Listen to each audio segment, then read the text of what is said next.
Okay, in this video, what we're talking about is the protocol for building a cheat code agency offer. In this video, what we're talking about is essentially the most important stuff that you're going to hear about your agency, because without what I'm about to cover in this video, you're going to be seen as the same as every other agency that is out there right now. Some people will say, hey, you need to go completely change your offer, or you need to go add your services, or yada, yada, yada. That's just not true.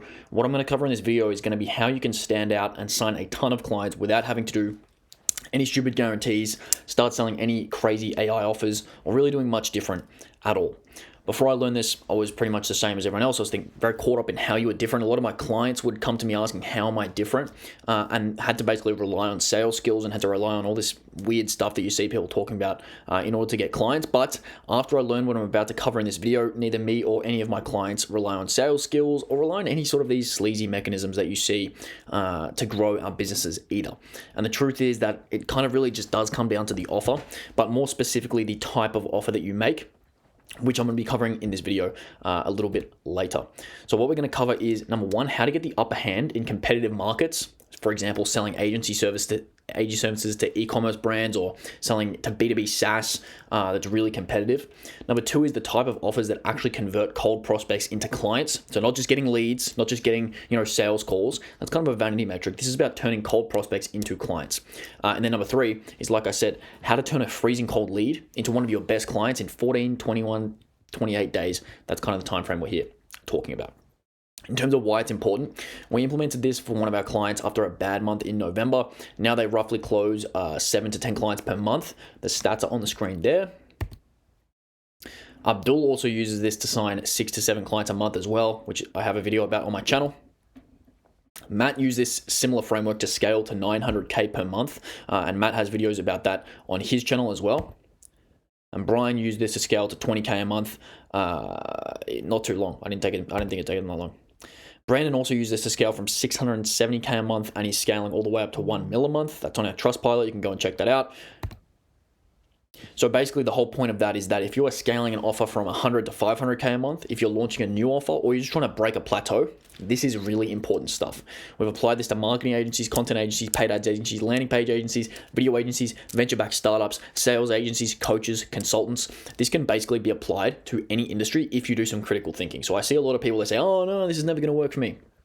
Sure, like if it's not going to work for you, I'm sure it won't. And that's kind of just a mindset thing, but we have applied this in a really broad range of things, so it does work. And like I said, you can either be the guy on the left that says, no, it's never going to work for me, or you can be the guy on the right that just says, okay, this is interesting. Let me just try it and see how it works. See if it does work for me. The question that I'll ask you is, have you ever wondered why 99% of agencies only grow from inbound leads? And have you ever wondered, if you could just talk to 10 warm leads per month, how fast you would grow or how big you would grow?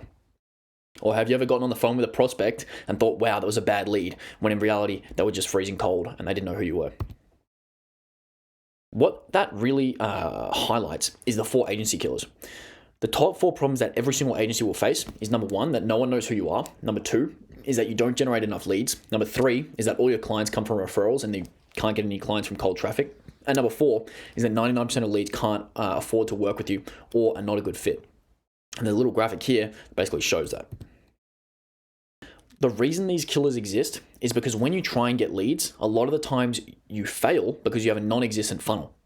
You spend money on ads and it never works because you don't have a proper funnel built. And what ends up happening is you get disheartened and think it doesn't work. Or maybe you even buy a guru program that tells you how to do a singular thing, like how to do cold email, or how to run ads, or how to do this new strategy. And then you get disheartened again when it doesn't work, because you realize that literally 99% of agencies just go off inbound. They don't get any cold clients. And when I say inbound, I mean referrals, networking, off a personal brand, etc. The reason for this is that only a tiny percent of the market at any stage will actually want your service. Only a tiny percent will ever actually want to convert on a high ticket monthly service ever. Like, this is ever I'm talking about. So if you think, if you're going to go ahead and hire someone for thousands of dollars a month to do something in your business, it's really likely that you're going to go out and interview a bunch of people for a role at the exact timing that you prefer. So why would you hire a company just because you reached out to them or just because you saw an ad from them? You just wouldn't. It's just not going to happen. And a lot of this is a reason why you can't convert cold leads. And most prospects will not see any value in what you provide because they're not anywhere near ready to convert.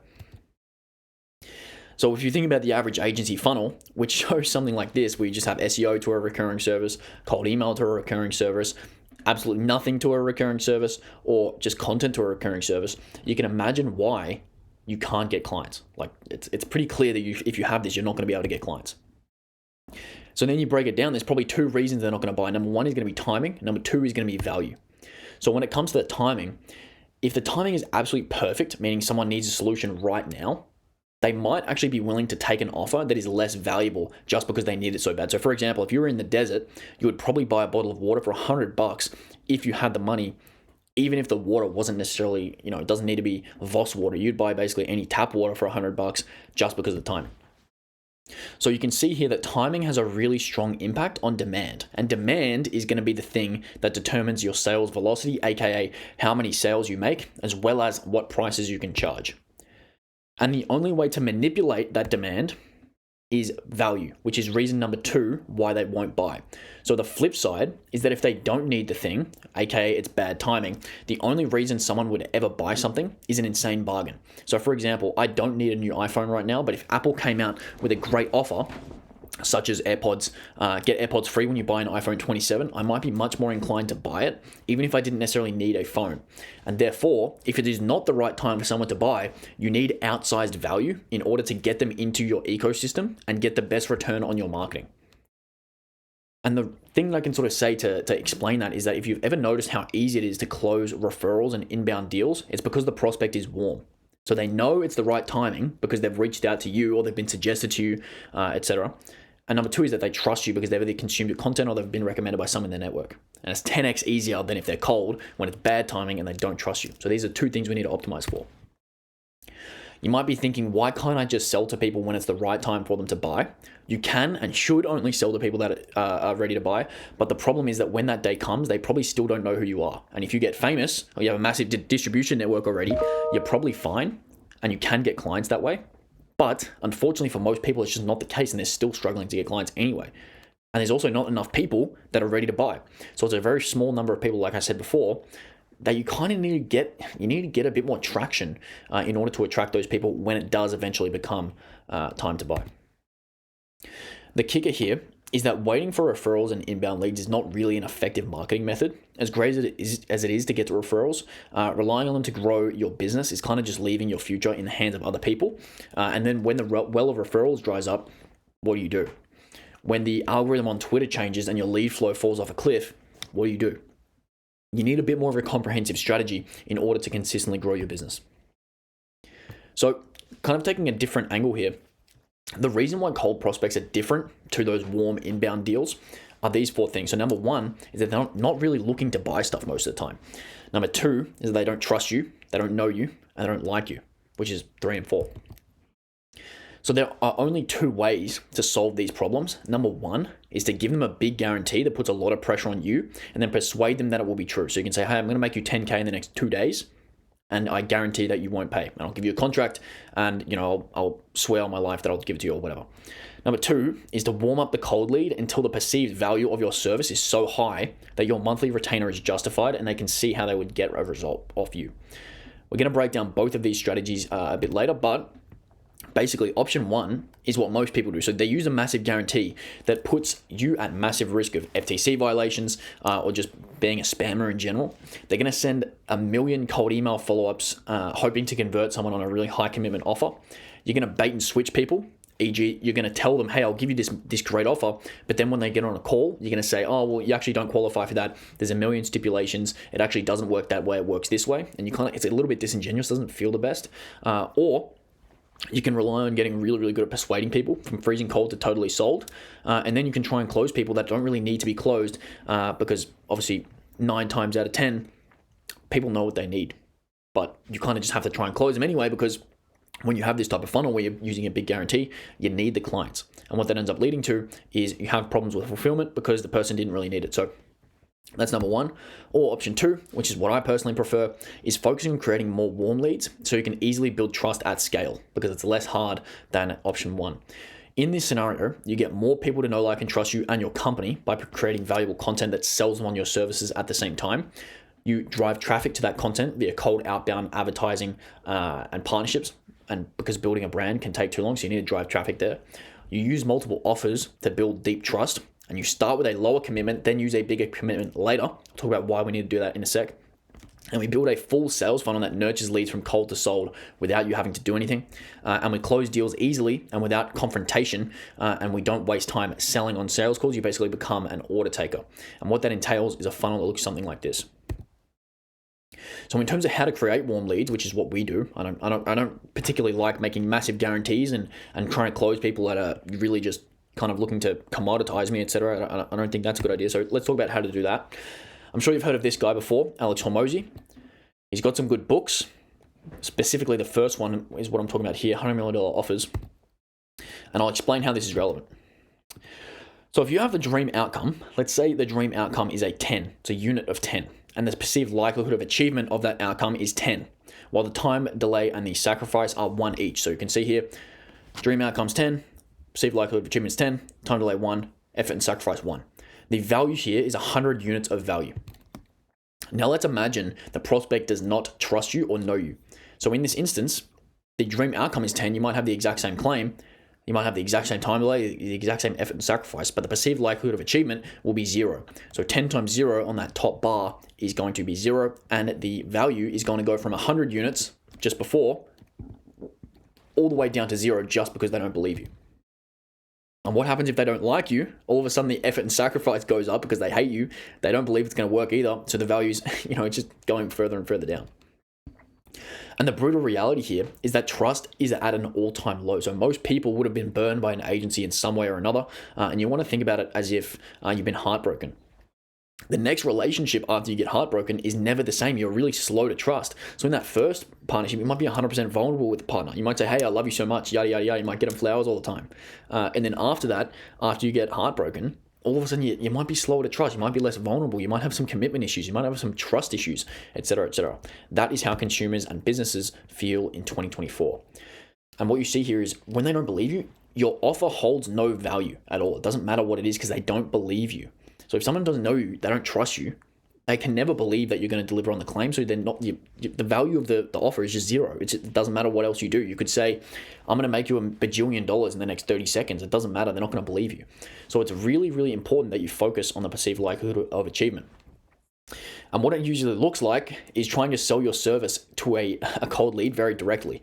And it's like, hey, Mr. Stranger, would you like me to run your ads? Well, no, I have no idea who you are or if you are even good.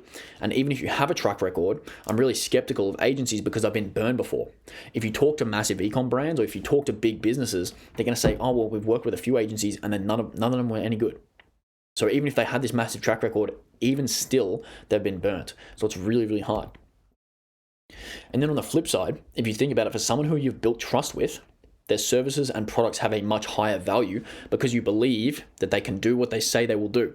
So using the Hormozi example, you believe that talking with him would lead to a result, which means you would probably pay more for a consulting call with him than someone else, signaling that it is higher value. So if you have the same dream outcome, the same time delay, the same effort and sacrifice, but the perceived likelihood of achievement is much higher, the value goes through the roof and you can charge much higher prices. So much, much higher prices. The thing here is that you really have to understand the perception of value. If someone is not converting, it is most likely because what you are offering is not valuable enough in their eyes. Remember the example of timing and how you can manipulate value with, you can manipulate demand with the value. Compare these two things. So if you say, do you want these emails versus would you like to double the CVR on your list, which is more valuable? Objectively speaking, pretty much any e-com brand would love to double their CVR and they can perceive that value. But if they don't know you, asking, do you want to do these emails, it has no value. It just makes no sense. So if they know you, they like you, and they trust you, saying, do you want these emails as an offer might be pretty valuable. But the problem is that you're not going to be able to sell that to very many people because only a small number are aware of the value that you bring. So I'm hoping this is making sense. An example that I often use, and I really, really like this example, is that if you were trying to sell the concept of eating a vegetable to a 5-year-old, you're not going to say, hey, Mr. 5-year-old, these vegetables are going to increase your longevity, your mitochondrial function, and your brain health, because that 5-year-old doesn't care about that stuff. There's zero ability to perceive that. They couldn't care any less. The way that you would sell it is by saying, hey, 5-year-old, Batman really likes vegetables. Do you want to be like Batman? It's 100 times better. So when the buyer is not aware of the value that you are delivering, you have to communicate in a way that will allow them to perceive why it is valuable and the benefit that it will give to them. So therefore, what we want to do is we want to build trust at scale, and then the more people that trust us will see will see the value in our service, and the more money that we'll be able to make. So you want to listen to this next part because I have a point. You want to think, step one is, what offer would my ideal customer absolutely love? And I bet you can come up with something. It's not that hard. You can come up with something completely ridiculous if you want. Hey, I'll do X for free or at cost, and if it doesn't work, I'll give you $1,000. Because if you that's just a crazy example on one side. If you did that, it probably wouldn't be that hard to get clients. But most people will hear that and think, fuck no, I'm not doing that. It's way too hard. And I agree to some extent because you have to make profit somewhere, but that comes next. You want to think, how can I make the craziest offer? Because that is going to determine your sales velocity. The more outsized value you provide, the more people will buy, the more referrals you're going to get, and the more money you're going to make on your front end. We've done this time and time again. The more valuable the offer is, the better that you will be. The only way to book, dozens and hundreds of sales calls per month is having a crazy valuable offer. So you want to look at it like a continuum. So like I said, there's a crazy offer on this side of, hey, I'm going to do this for free, and if it doesn't work, I'll give you $1,000. Then on the other side, it's something that's really high value for me, which is give me money and I might get you some money back. It might work. That's really high value for me. You can only sell that type of offer when you have the absolute upper hand, because they see you as an absolute authority and they trust you a ton. So what you want to look at, it's really a scale. There's stuff in the middle like, hey, I'll do X for you, and if it works, you give me X. No setup fee. Or maybe something like, hey, I'll do X for you and I'll do it for free. And if you don't like it after 14 days, and if you do like it after 14 days, I can tell you what it looks like to work together. So you can see at each step, you can either turn it up in terms of value for the client or turn it up in terms of value for me, depending on what you need to do and the level of warmth of that prospect.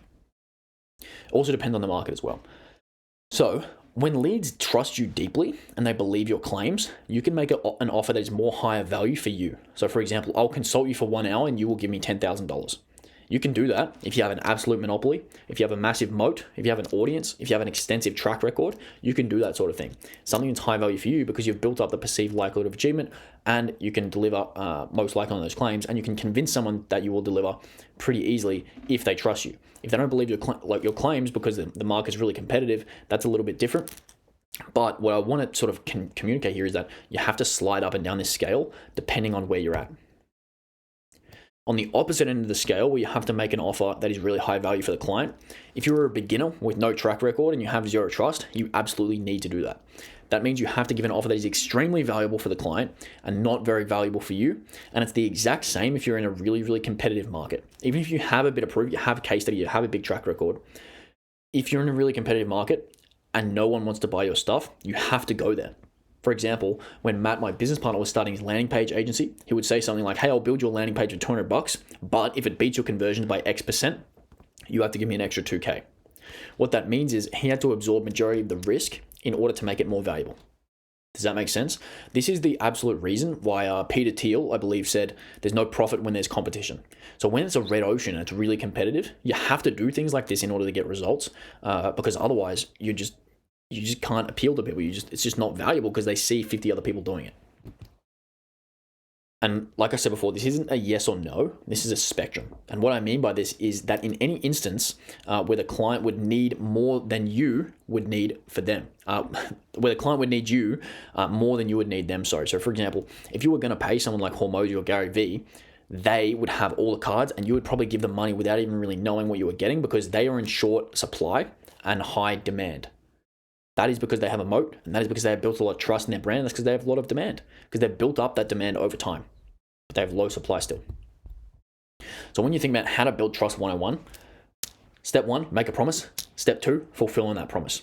And as you continually make and fulfill on more promises, people tend to get used to backing up your claims, or you backing up your claims. And there's nothing more powerful for trust than this. There's a million ways that you can sort of beat around the bush, but this is the only way.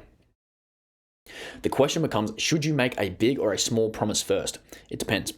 For someone that has zero trust or belief in you, you're never going to convince them to give you a chance at a big promise at first. For someone who trusts you deeply, you'd be much more likely to convince them to take you up on a big promise.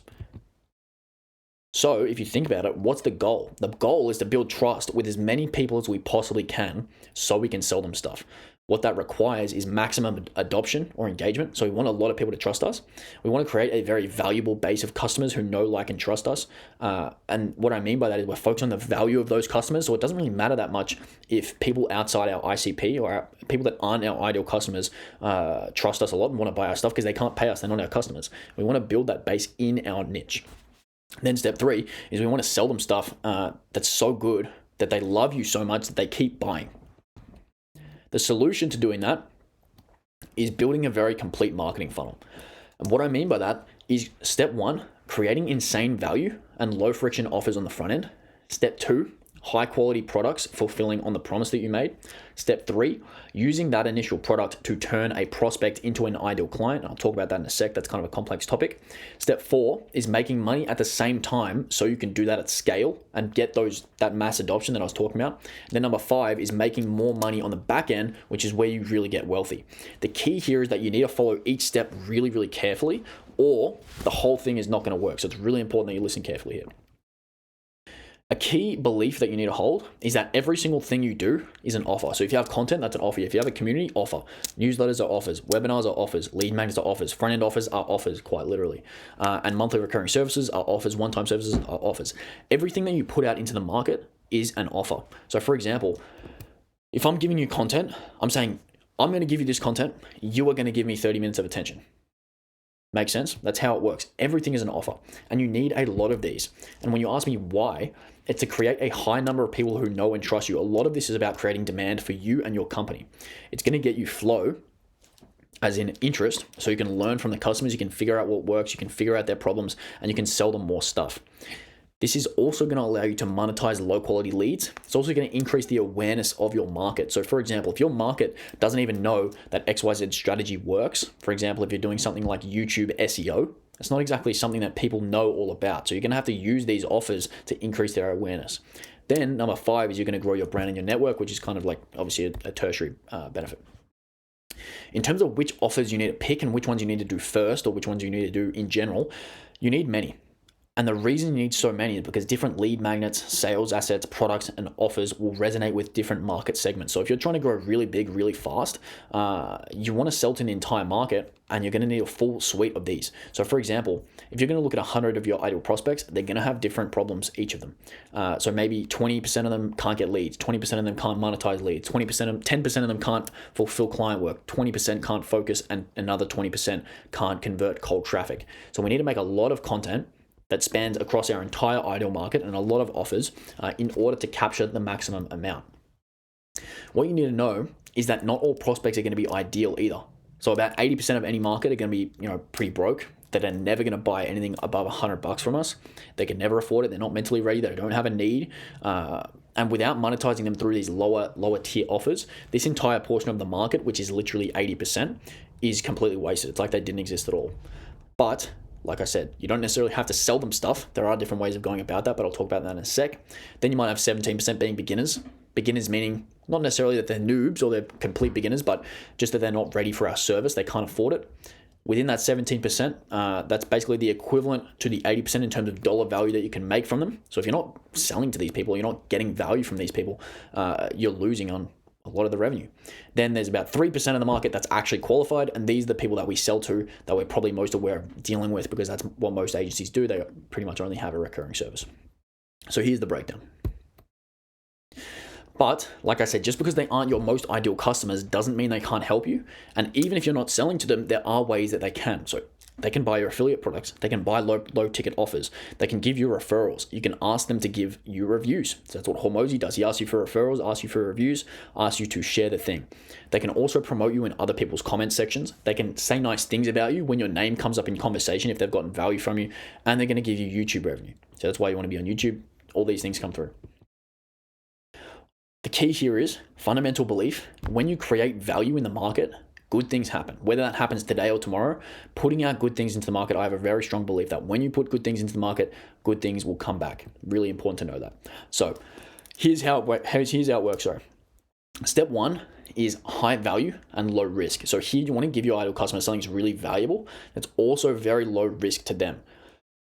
Lead magnet, community, digital product, piece of content, complete risk reduction offer.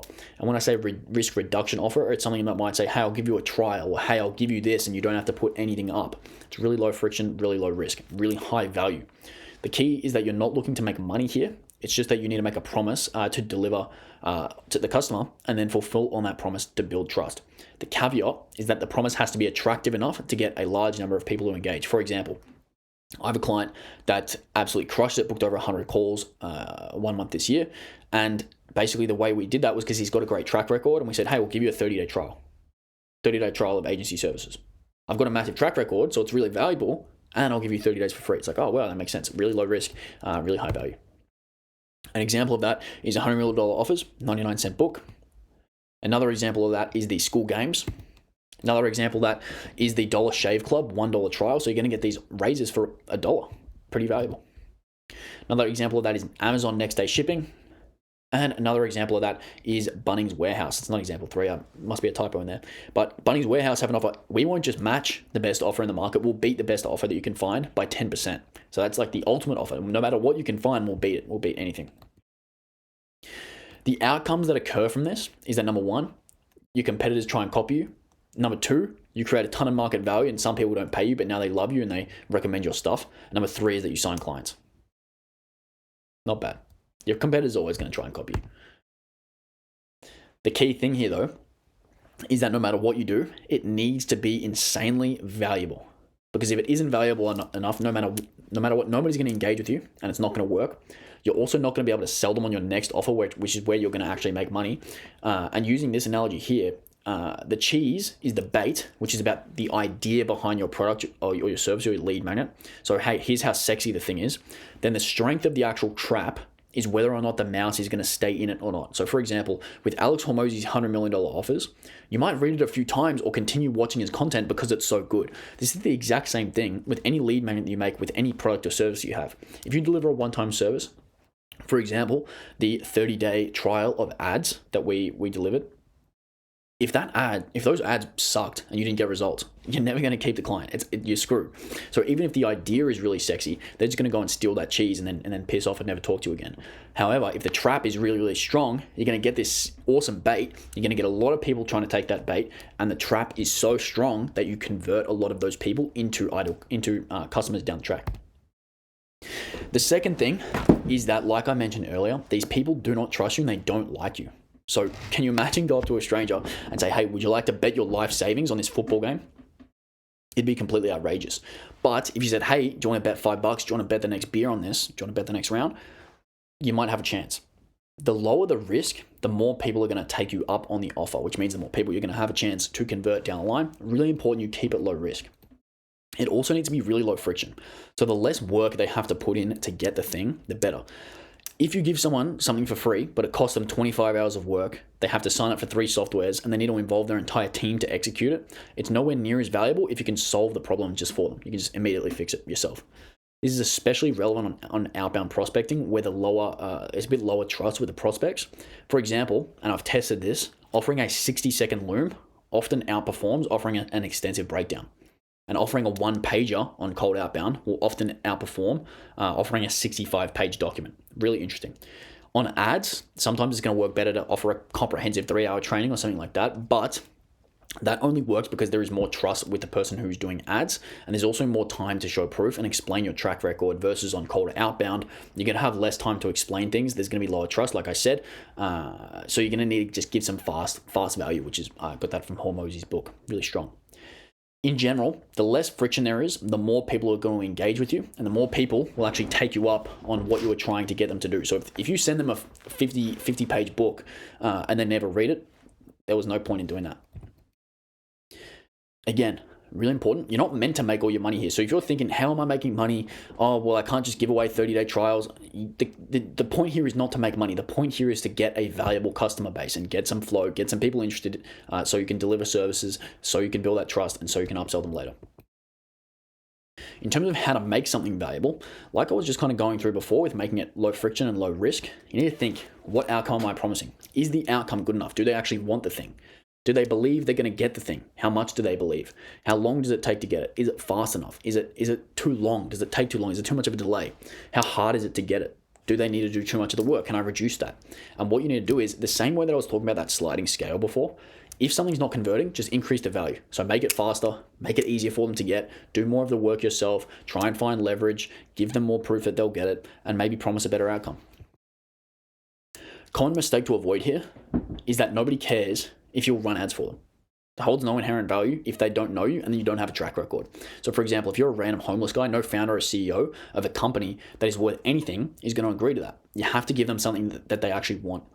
More conversions, more money, more time. So for example, the one that I said before, where we did the 30-day trial, the only reason that worked was because we had a massive track record. It really crushed because of the track record. And then as a result of having that track record, they had a belief that because, hey, this guy that's got this track record with ads is going to help us, that means we're going to get more conversions, more money, and more time. But if you didn't have that, you would need to promise a result. Like I said, in terms of how to make something actually valuable, solve a problem, solve it quickly, solve it for them, and make it sure. Key components, believability, number one, so they believe it's going to happen. And number two is you have to explain why it has to be this way. So if your offer is too good, they'll be really skeptical and you can't close cold leads just because they like you. Because they don't like you, they're going to be skeptical of you. So what you need to keep in mind is when you're giving an offer that's really, really good, give them a reason why. So for example, something that we've used to good effect is saying something to the tune of, the reason we're doing this crazy value is because we see the goobers in the market, we see the people in the market that are such dickheads, they don't deliver any results, they don't do anything, and then they charge massive retainers. That is why we offer something that's so valuable, because we don't like them. We want to put them over there. We want to be over here in the side of the market that drives huge value, rather than the side that tries to retract or extract huge value. And what you do there is you do an us versus them, you draw a line in the sand, and it also makes logical sense. So the skepticism is removed, and they can also join you in saying, hey, yeah, all those agencies that charge huge money for no results, screw them. We're not like them, we're over here. Really absolutely crushes. I made a video breaking down the examples. So if you want to check that out on the channel, best type of offer in 2024, that video will go through exact examples of these types of offers and how you can apply them to your market. Step two is within the offer that you deliver, so the content, the one-time service, whatever it is, you want to make them a better future customer. And what I mean by that is, can you imagine if a client that you signed already had done half the work for you before they ever sign on with you? Then all you have to do is make some minor tweaks and they'll be good to go.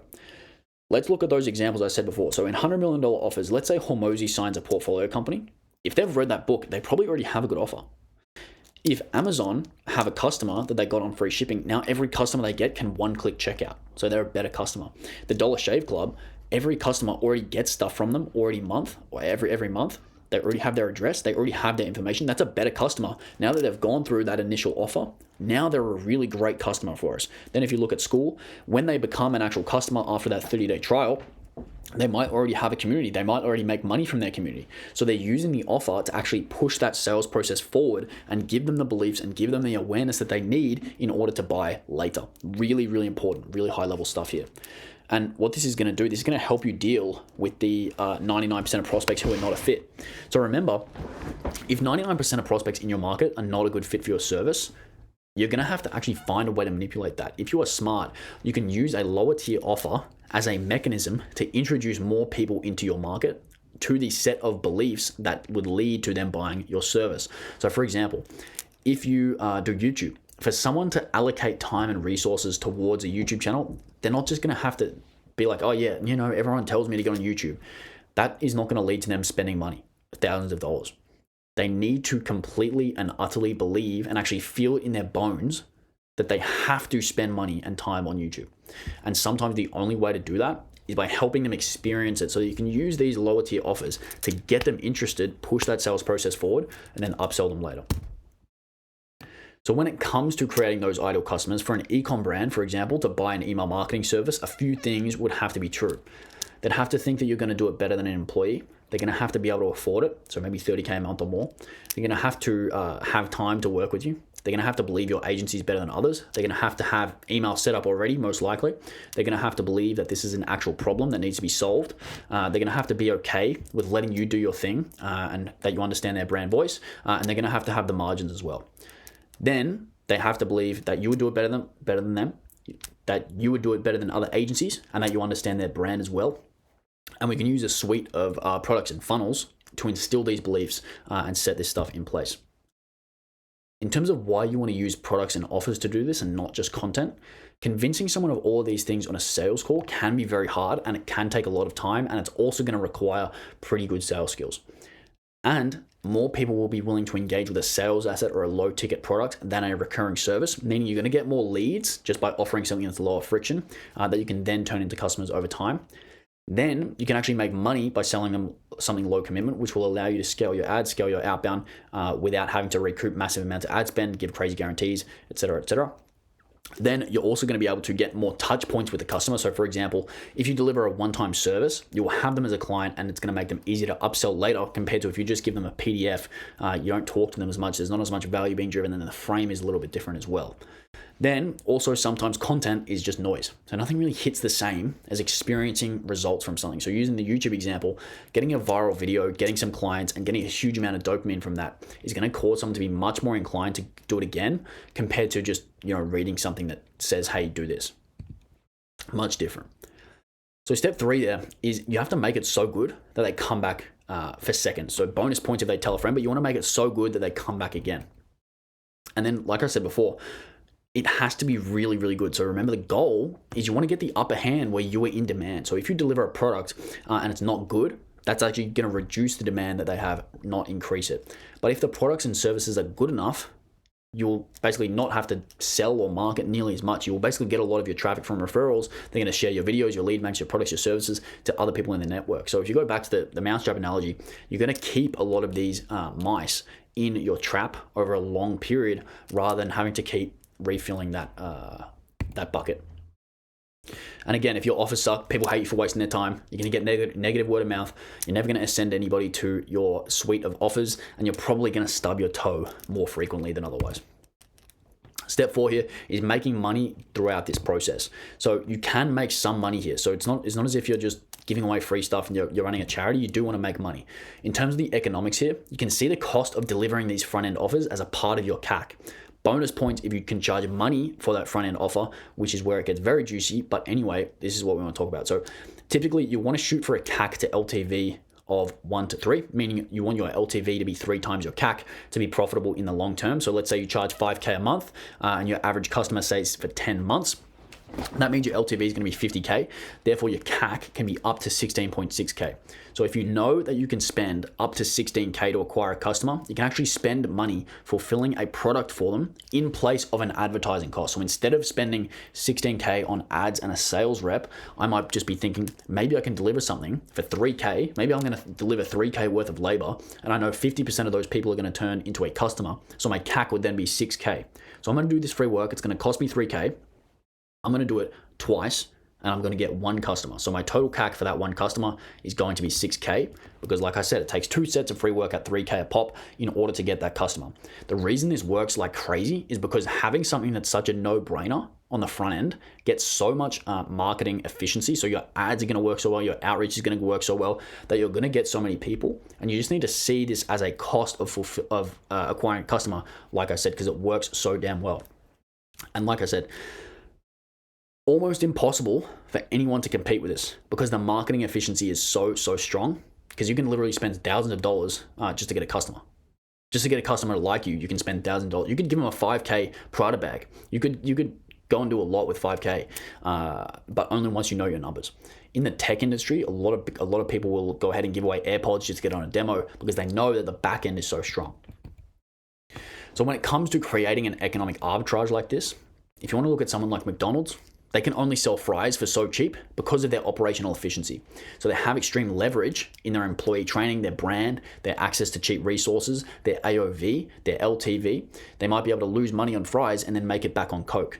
So you have to look at these things and look, where can I get leverage and where can I do these things that are going to get us this huge marketing efficiency? Then how can I make it make sense on the back end? That requires a lot of leverage. So code, media, employee training, etc., etc. Anything that works really well in business is created by leverage, because the value is created via leverage.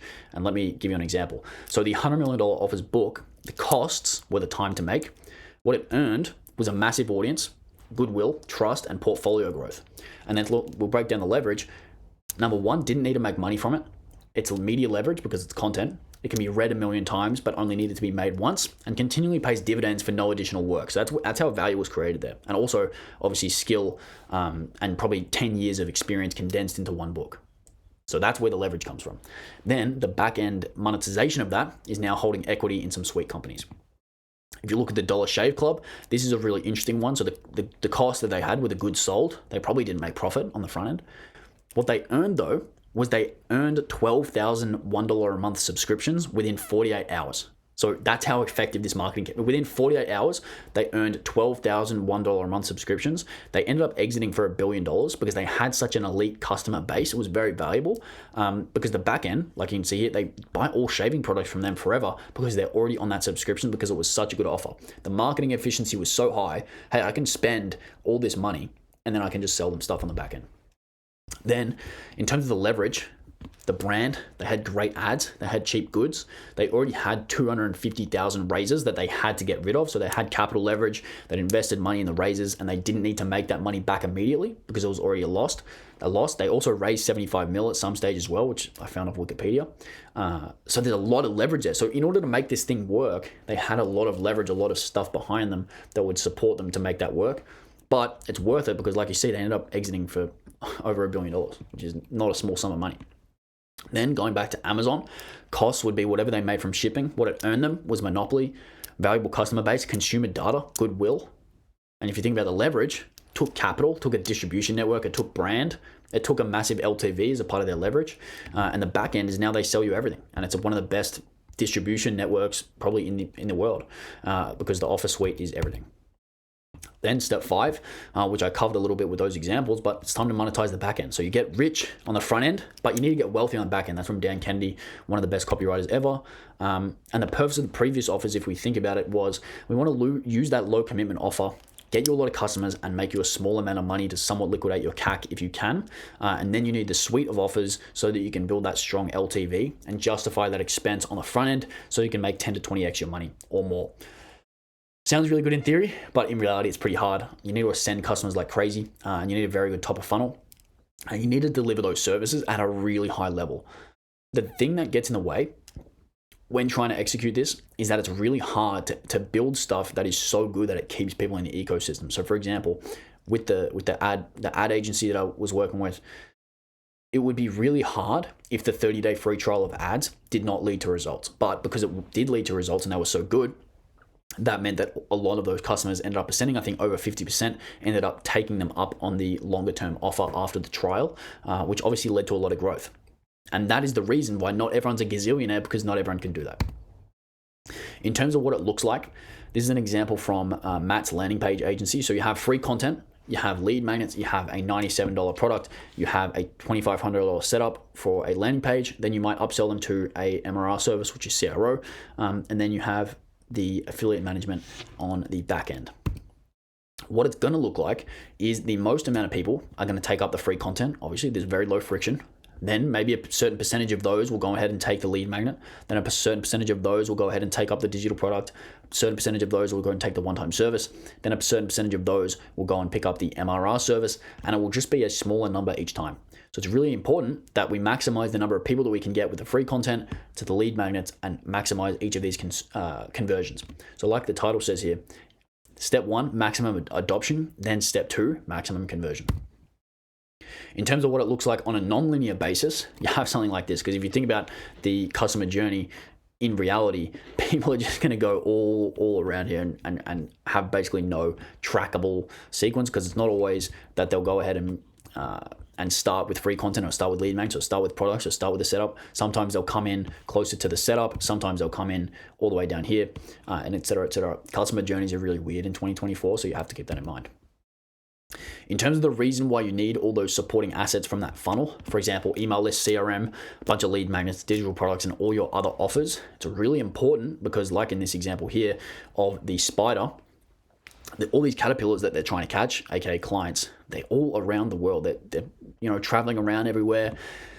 going off, watching YouTube, watching TikTok. They're not focusing on getting into the spider web. So we need things like an email list, like a CRM, like lead magnets that can go ahead and recapture them, like a spider, like Spider-Man, and just go, hey, get back in my funnel, which is the spider web. It's really important that you can recapture those leads because they're off doing whatever they're doing. They're busy. They've got stuff to do. And that is basically how you do it. So if you would like a hand implementing this process, grab a time, the link in the description, and book a call. We can help you build this in 120 days. And when I say this, I mean this funnel that is basically optimized for just getting a bunch of clients. It works pretty well. So yeah, if you're interested in that, grab a time down below. If not, I don't know, like and subscribe. Hopefully this was valuable. Cheers.